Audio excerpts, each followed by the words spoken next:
Wisp Sports Radio, the voice of women in sport. Hello and thank you for downloading The Horse Show here on Wisp Sports. This is Season 4, Episode 21, and I'm Chris Stafford. And you can join in the conversation at any time by following us on social media at Wisp Sports.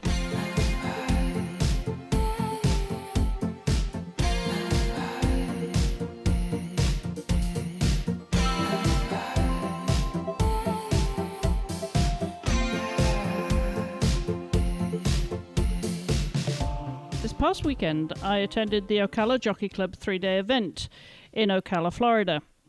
And I have to say, we had some pretty brisk weather for the few days I was there, which was unseasonable for Ocala in November. But despite the cool temperatures, we had a good crowd there, especially on the Saturday, when some of the divisions did their cross-country. And I was paying a particular attention to the CCI 4-star short competition, which Marilyn Little won with RF Scandalous. And I spoke to Marilyn after the competition to get her reaction to the mare's performance this weekend. And I also spoke to Lucinda Green, who was at the event, to get her impressions of the competition. And she will also share her thoughts on the future of the sport. Should we stay in the Olympic Games? That's all coming up later in the podcast. And my first guest is Sara Kozumplik Murphy, who rode Rubens D'Ysieux to 4th place in the CCI 4-star short.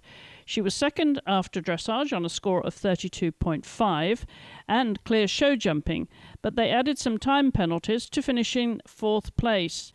And it was quite a remarkable performance and comeback for Sara and the horse. The horse had undergone colic surgery earlier this year, and Sara had recovered from a broken back and neck. Yeah, it was a bit of a big ask to be here this weekend, but I wanted to have a kind of a year goal thing to have, and it wouldn't have been as big of an ask if he hadn't had to have colic surgery in April. So my original plan, I broke my back and my neck in August of 2018, and that took 6 months just because of the bone graft. It takes a while, but 6 months until I was cleared to ride. I did my first event back with him in March.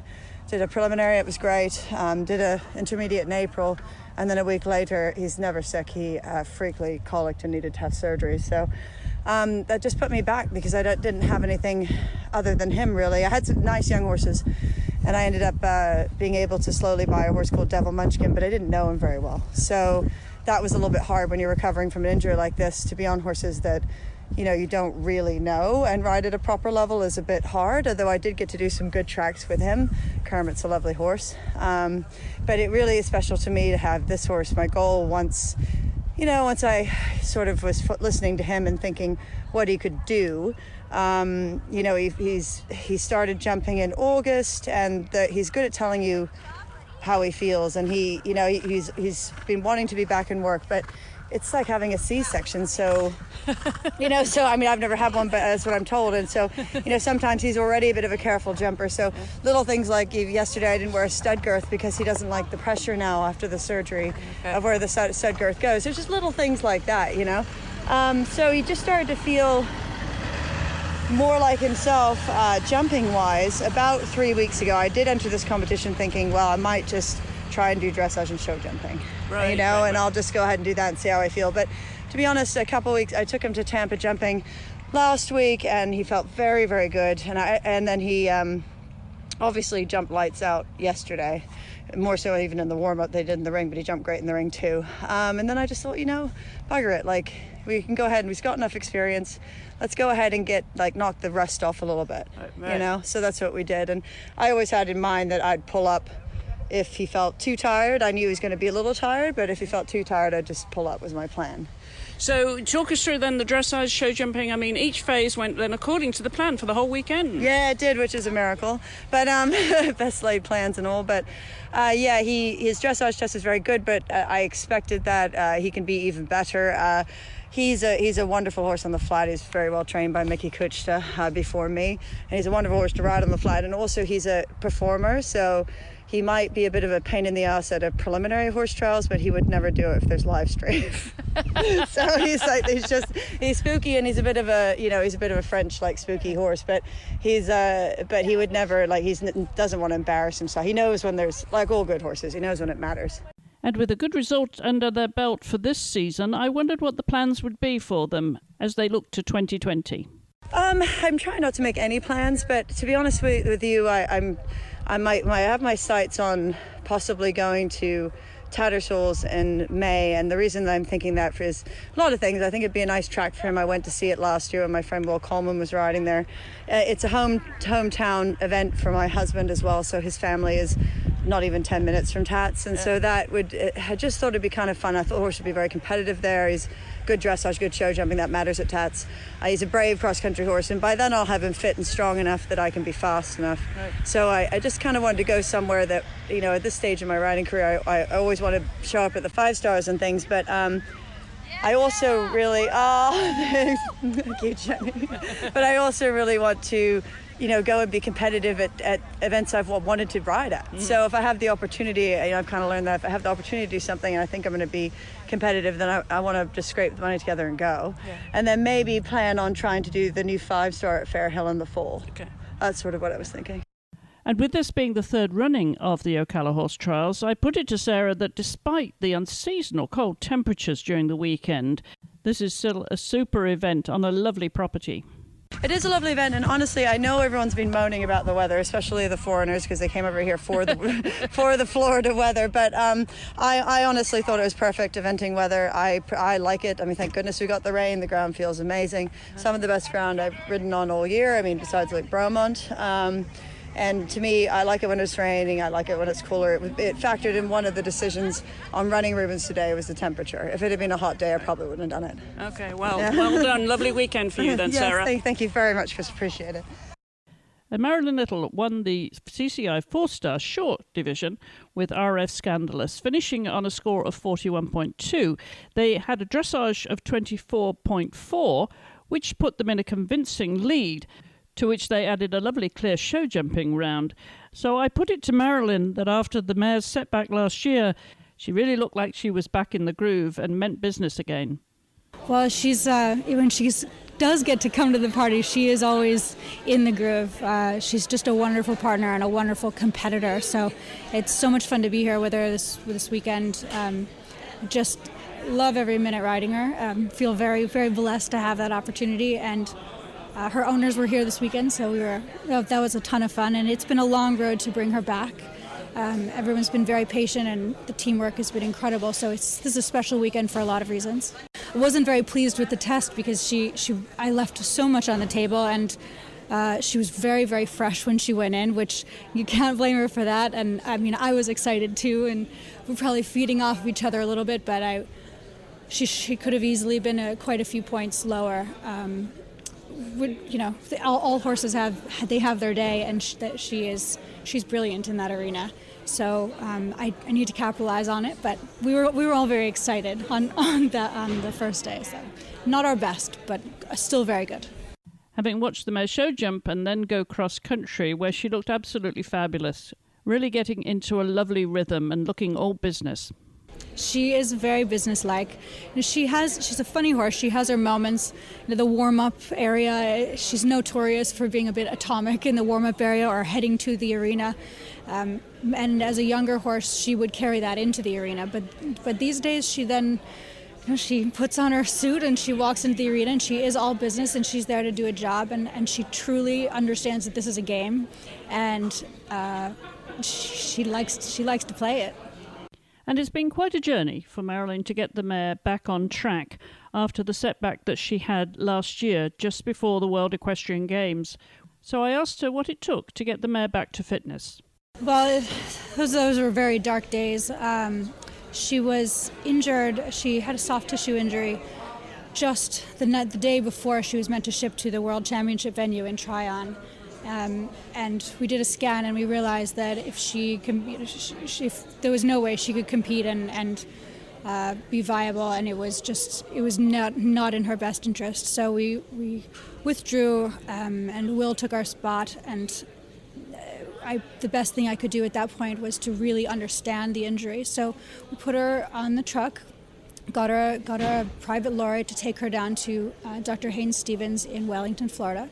Haynes has worked with her for many years, knows her very well, loves the horse. His clinic is at a farm, so that she knows well, and we've trained there a bit. So it was ideal, and he really was instrumental in getting the injury going in the right direction, because certainly you could just rest them and put them in the field and let nature take its course.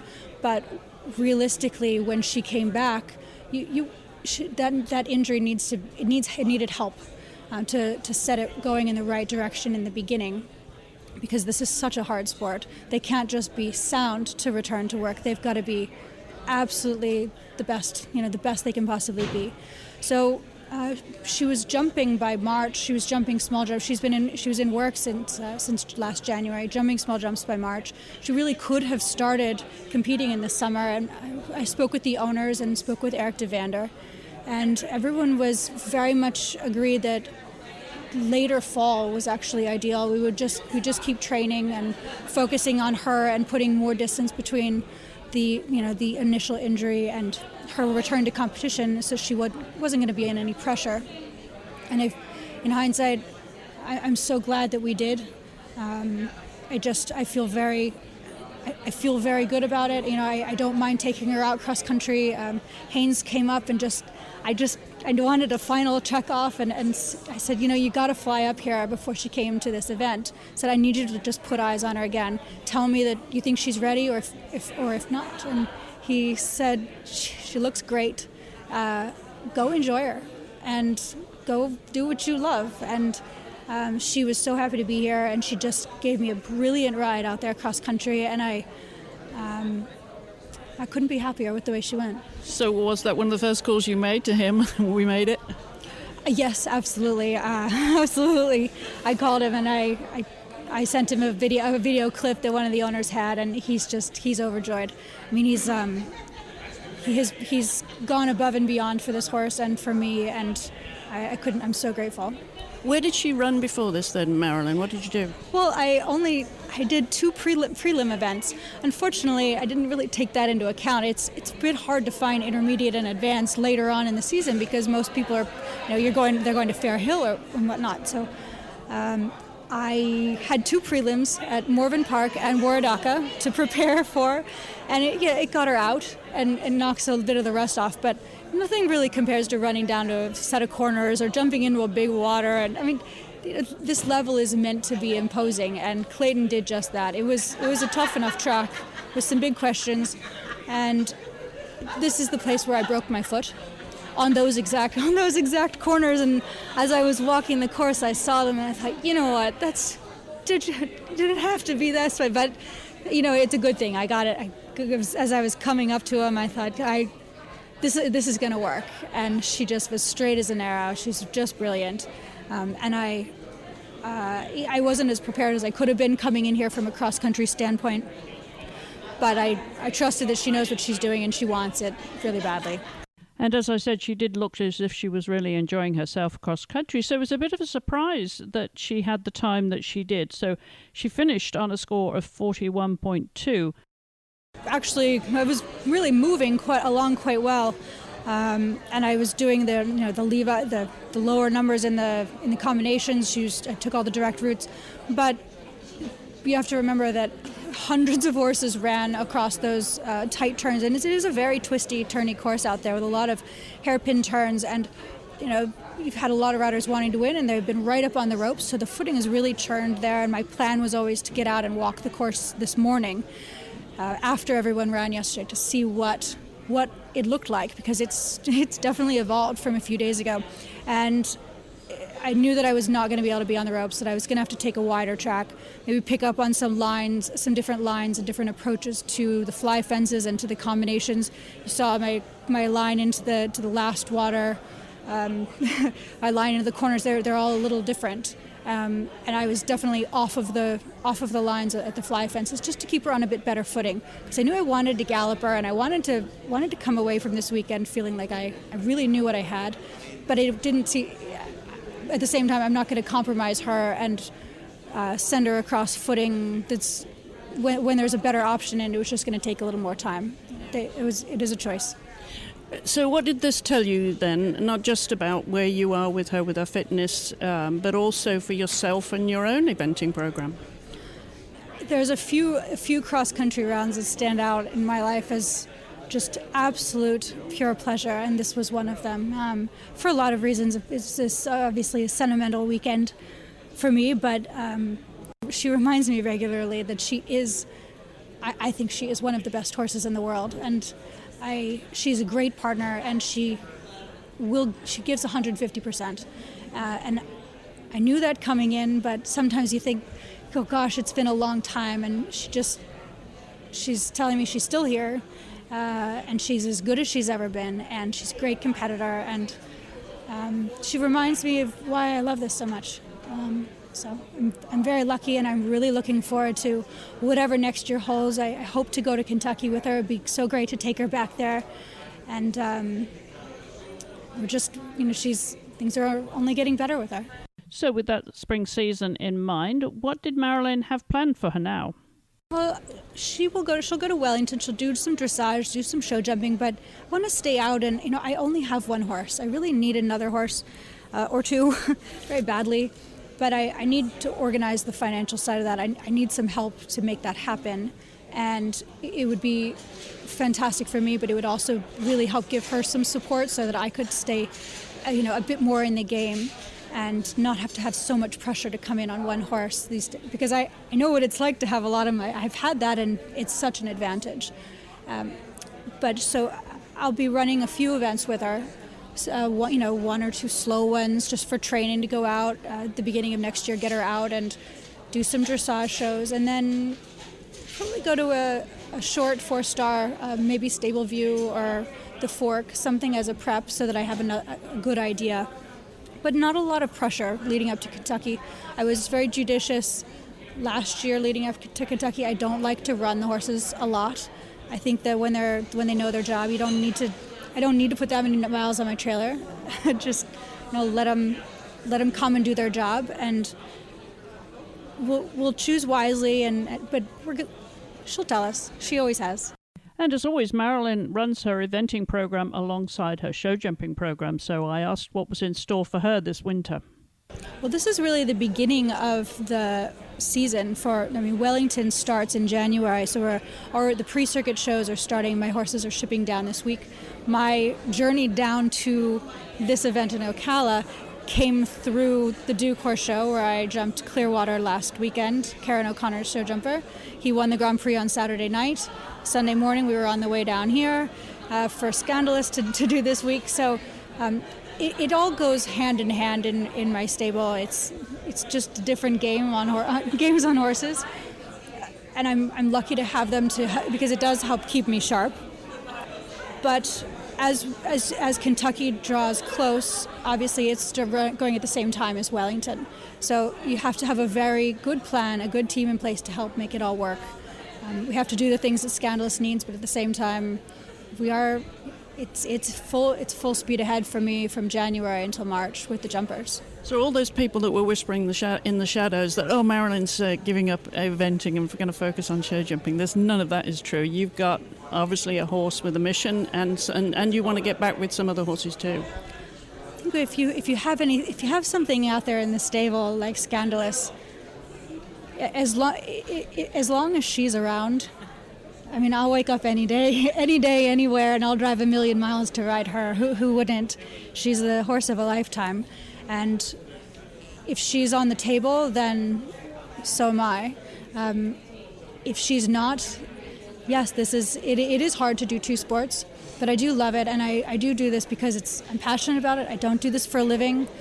The eventing, I just love the sport, and I love that horse. So however I can enjoy it with her for as long as possible, that's what I want to do. And finally, as I mentioned earlier, Lucinda Green was there doing the commentary for the live stream. And I sat down with her after the event to get her impressions of the cross-country riding, particularly because, as many of you know, she is often in the US giving clinics.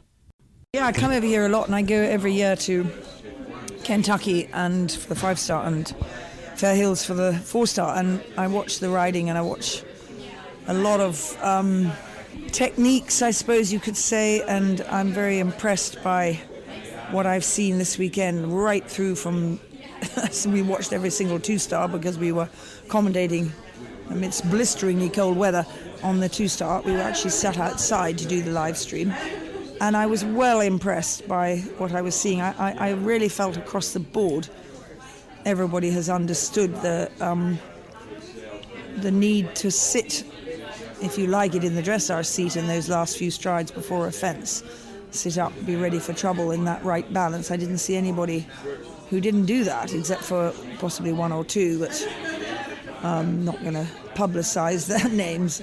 But I'm really happy with what I'm seeing, and it's not because I want America to jump up and beat the world, but I do want America to come back into the top level that it was in when we were competing back in a long time ago. America was like Germany are now. They were absolutely unbeatable under the guidance of Jack Le Goff. And it goes in cycles, success, we know that. And they've cycled through that great success and had considerable success with Mark Phillips, and the cycle started to go down. And I want to help it come back up again, because the more major countries we have at the top end, the more I feel we'll be able to control our sport, which is being a little bit taken. The whole ethos of eventing is cross-country, and that's been taken at the Olympic Games and put down a grade. The dressage and the show jumping are remaining at 5-star level, and there'll be 2 show jumpings in the Olympic Games, 2 rounds, one to account for the individual medal, and the cross-country has gone back to a 4-star level.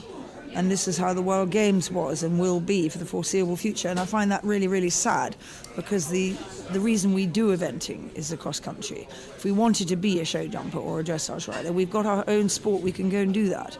But cross-country is the absolute heartbeat of this sport. And I'm really sad when I see that sort of thing happen. And it's soon going to be, in 10 years' time, maybe a really good show jumping and dressage rider who just can do an exhibition cross-country round that wins a gold medal in the Olympic Games, if indeed we stay in the Olympic Games that long. And it's my hope that we get thrown out, which I know causes all sorts of people to say, but we won't get any money. And I think, we won't. None of us will get any money. And a lot of people will lose a wage, and it will be a bit like leaving the European Union. It's going to hurt. But I think we need to be in control of our own sport. I'm very concerned that we have to cow and tow and bow to the Olympic demands, and the sport is not being given any favours by those demands. We've talked about this a few times, haven't we, about how, the tail is wagging the dog in a way, that we keep bending and breaking the sport to shape it to the demands of the IOC, the Olympic movement. Very well described. Is this for the better? Again, we come back to this because over the years we keep moving the goalposts, don't we? And so you mentioned there the 2 show jumping rounds at Tokyo next year. Yeah. Well, we know why, and the reason, for those of you that aren't sure, is because you can't, in Olympic rulings, award two medals, for the same performance. Well, we always used to. But just recently we haven't been able to. So in Sydney they upped with 2 totally different competitions, a whole 3-day event for the team and then a whole 3-day event for the individuals, which meant that everybody had to have a second horse of Olympic level. And of course that immediately gave access to people who had a lot more wherewithal than others to win an individual. So that wasn't considered any good. So then up comes, I suppose it was Athens next, was it?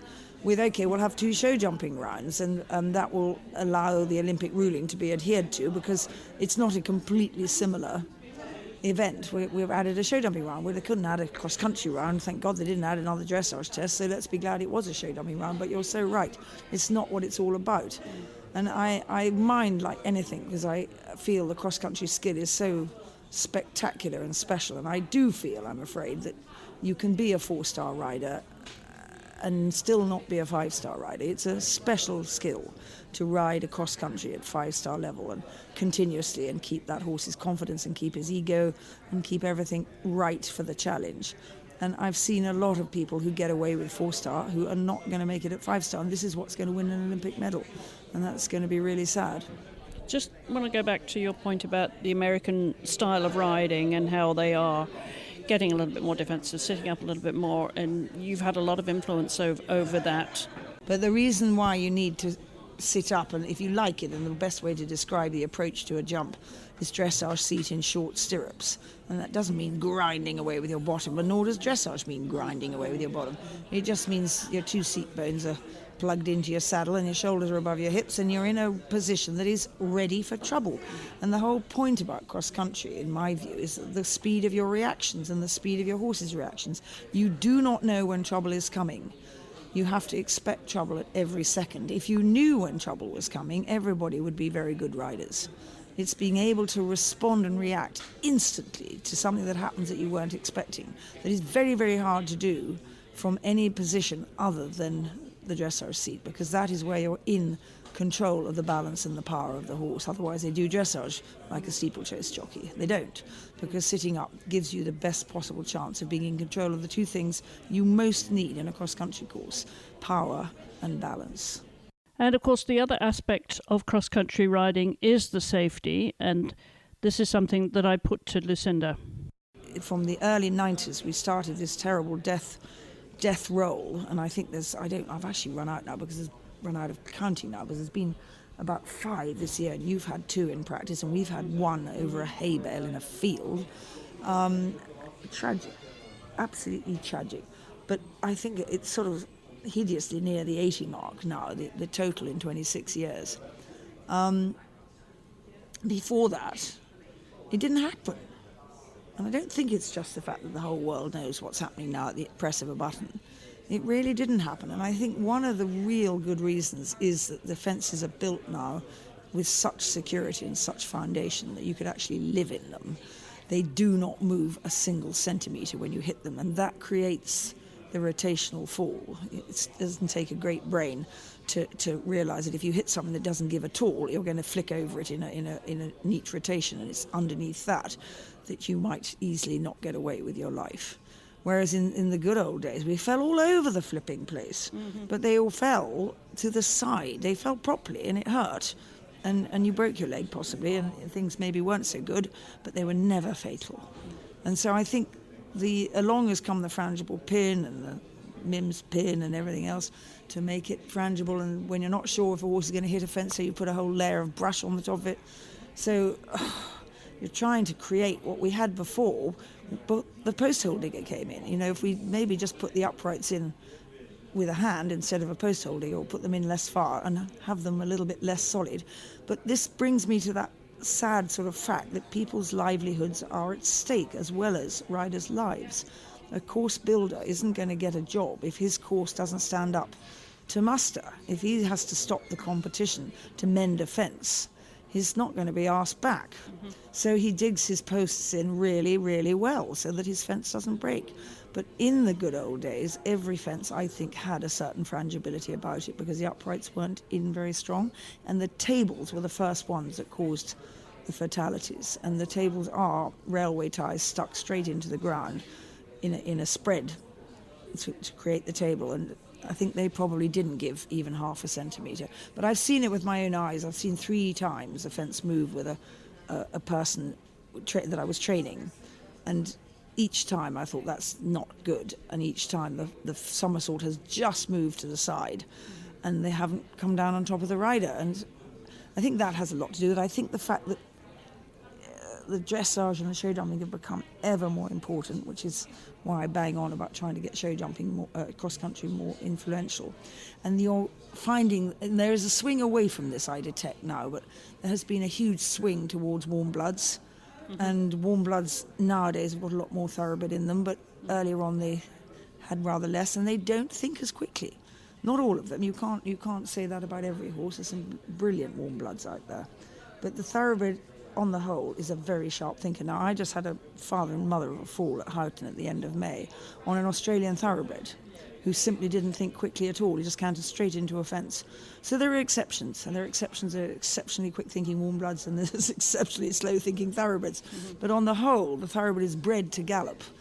From the desert, he came to the races in 1700, and he's bred to go fast, so he's bred to think quickly, because if he didn't think quickly at gallop, he's a goner. Whereas the warm bloods come from the carriage horses, they never went out of trot, except, I believe, the male carriages went a bit faster, but otherwise they turned the carriage over and all the people would fall out. So they haven't learnt the speed of thought that the thoroughbred has, and I think that has a certain amount to do with the accidents as well as the formation of the fences.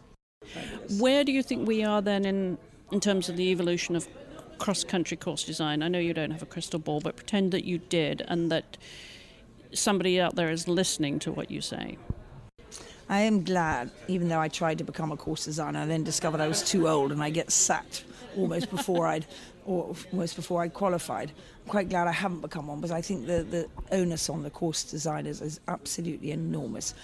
To make it tough enough to test the best and not annihilate the rest is what it's all about. And Mark Phillips boldly produced a championship 5-star course at Burghley that did annihilate the rest. And unfortunately at Burghley there is quite a lot of the rest, because the good boys and girls have gone to the European or the World or the Olympics or whatever it is that September of that year.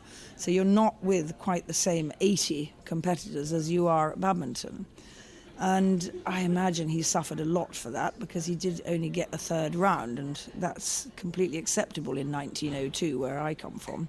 But nowadays it's not acceptable.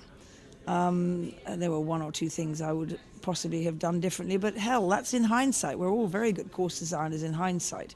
He had the courage to do it, and we've got to get better.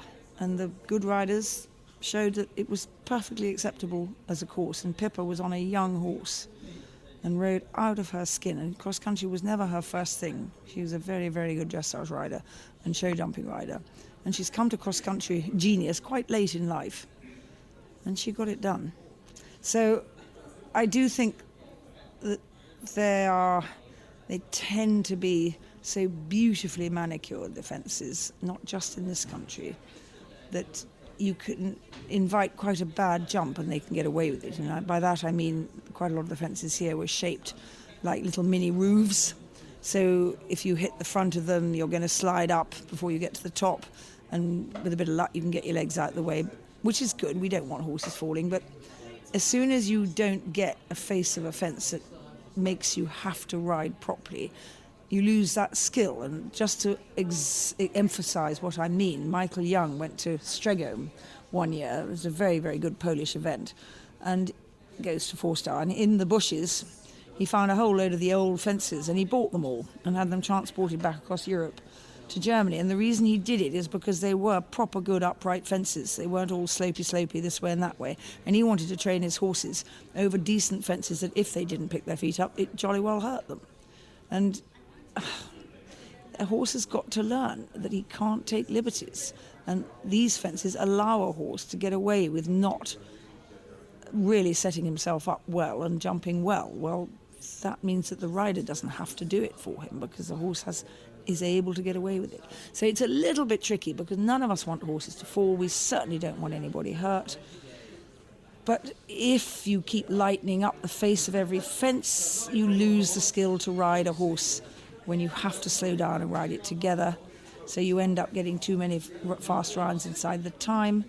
And it's all the same thing with brush. You think, oh, it's a bit of a difficult face, this, I'll just add some brush to it.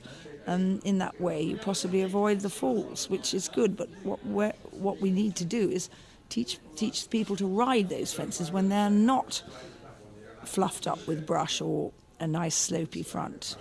And that is a difficult problem, because you've got bad people that don't have a lot of experience trying to ride a higher level than they're ready for. And you can't, however much you put qualifications in, you can't get rid of some of the people that shouldn't be there. So you have to build for them instead. I also asked Lucinda about the number of skinnies and acute angles and offset corners that we get in the sport today. Yes, what else can they do? They don't want the horse to fall, they want them to run out. And Eric Winter at badminton the last couple of years hasn't worried so much with skinnies, done massive angles and serious angles. On an angle, you can fall over very easily on an angle, because if you hit a fence full on, you can get away with much more than if you hit it at an angle. It'll tip you over much easier. But at least you won't get a somersault on an angle. And that has something to be said for it. Just going back to your point about the Olympics, I know this is, it's a big change of direction for the sport if that was to happen. If we were to come out of the Olympic Games, a lot of motivation would be different, but the World Championships would be our Olympic Games then. And that's what they are for many sports that aren't in the Olympic Games. And I don't see anything wrong with that, but I know that there are certain areas, and our lottery funding is one of them, and I expect many other countries' lottery funding, where the funding will go because the lottery funding is wound up in the Olympic Games. And that is the way it most likely will be for most countries. But to a degree, it is never going to be a level playing field, this sport, but it'll be the same for everybody. Everybody's country will stop giving them a little bit here or a little bit there, if indeed they do, because it's not an Olympic sport anymore. So yes, there's a real fear about us coming out of the Olympics, but I feel a lot of it is instigated around people whose living is derived from such things as lottery funding. They get a wage from it in order to get whatever it is working. So I think there is a lot of anti-leaving the Olympics. And I know Pippa's very pro staying in the Olympics, but she says, my postman knows what our sport is purely because of the Olympics. And she's not wrong. You can get a lot more emphasis on your sport because people just watch whatever's in front of them during Olympic fever. But I still can't stand the way the sport is being taken away from its derivatives, its foundations, which is the cross-country. So there you have it, Lucinda's thoughts on the weekend's competition there at the Ocala Horse Trials, and also the future of the sport. Do we belong in the Olympic movement? And if you would like to share your thoughts on this topic, you can do so via social media. Just look for Wisp Sports. We're on Facebook, Instagram, Twitter and LinkedIn. And you can also drop us a line to info@wispsports.com. My thanks again to our guests this week at the Ocala Horse Trials, Sara Kozumplik Murphy, Marilyn Little and Lucinda Green. And despite the chilly weather down there in Ocala, I thoroughly enjoyed being there and enjoying a lovely event on a beautiful property.